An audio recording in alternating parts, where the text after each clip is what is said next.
శ్రీమాత్రే నమః. సభ్యులందరికీ శుభ సాయంత్రం. ఈరోజు వంటల కార్యక్రమాల్లో న్యూట్రిషన్ దోశ.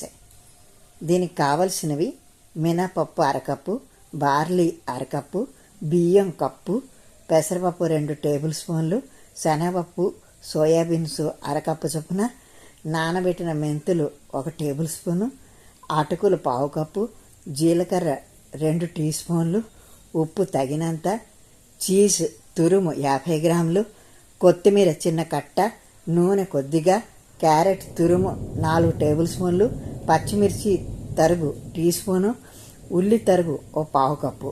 ఇది తయారు చేసే విధానం ఏంటంటే, అన్ని రకాల పప్పులు, బియ్యం, బార్లీ, సోయాబీన్స్ 6 గంటల సేపు నానబెట్టాలి. నీరు వడగట్టి మిక్సీలో వేసి మెత్తగా చేసి పక్కన ఉంచుకోవాలి. తగినంత నీటిలో అటుకులను 1/2 గంట సేపు నానబెట్టి మిక్సీలో వేసి మెత్తగా చేయాలి. రుబ్బి ఉంచుకున్న పిండి మిశ్రమంలో అటుకుల పిండి కలిపి 3-4 గంటలు పక్కన ఉంచాలి. జీలకర్ర వేసి కలపాలి.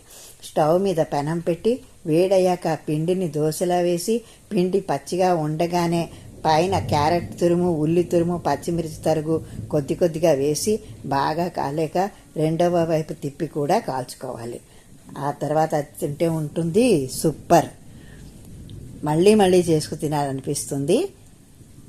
అందరికీ అర్థమైంది అనుకుంటున్నాను. ఇంకొక మంచి వంటకంతో రేపు కలుసుకుందాం. అప్పటిదాకా సెలవు. శ్రీమాత్రే నమః.